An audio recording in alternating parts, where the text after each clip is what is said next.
about the technology end, which is why I have with me Abhishek, the founder of GadgetsToUse.com. Abhishek, you've been playing with these two gadgets for a while now. It's time for you to take the spotlight. I'm going to head out. So I have been playing with the Huawei P8 for a while, and I'm pretty happy with the overall performance this device has actually given it to me. I would like to talk about the phone, and the first thing I would like to talk about Huawei P8 is the design. On the design front, Huawei has actually done very good effort on this one. They have given metal at the back, metal on the edges, and with this much of metal being used, they have added the curved edges to the phone, which does make this phone pretty good in terms of the overall look. On the other hand, it is also rock solid, so it doesn't break easily in case you drop it from the waist height. So on the design front, they have done very good work on this one, making this phone look as beautiful as it can be, just like a flagship phone.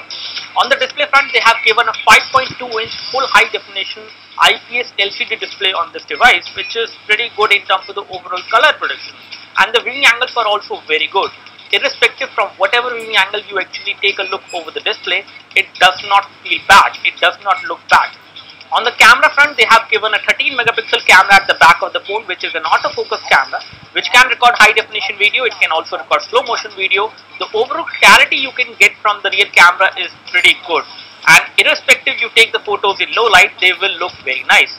Talking about the front camera is an 8-megapixel fixed focus camera, which does have beautification mode as well. And even if you take the photos in low light from the front camera, these photos and selfies which you take from the phone will look good.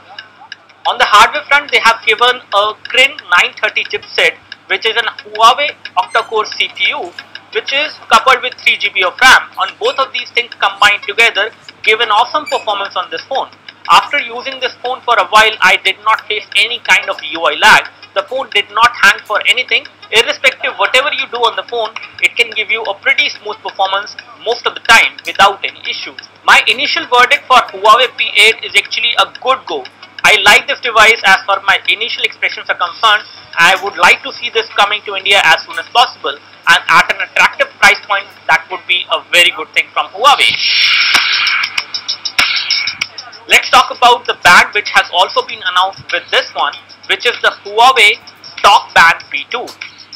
One more thing which Huawei has done today is that they have announced the Talkband V2, which is actually a wearable which is coming to India very soon. Talking about the features, it can actually tell you how many steps you have traveled within a day, how many calories you have burned, and it can also track your sleep time. When it comes to some extra features which actually it gives you, is that you can use it as a Bluetooth headset. And you can not only use it as a Bluetooth headset with an Android phone, you can also use it with an iPhone. This actually gives you an extra functionality on a wearable which can actually work as a Bluetooth headset as well, which doubles the overall functionality, and definitely it adds to the overall value of the product. So this is all I have to say about the Talkband V2. So Abhishek, before you go away, I have some questions. Huawei has always been known to price its phones very well. What are you expecting in terms of price point for the P8? I would see this phone coming to India for a price point of 30 to 35,000 rupees. I think that particular price point will make it very competitive, and it will get a very good response if they launch it in that particular price segment. Now coming to the wearable, to me essentially this is a fitness tracker. It has limited functionality, and there are many fitness trackers out there in the market. You really think this is going to be a hit? I would say it does give you an extra functionality, that is, it actually works as a Bluetooth headset as well.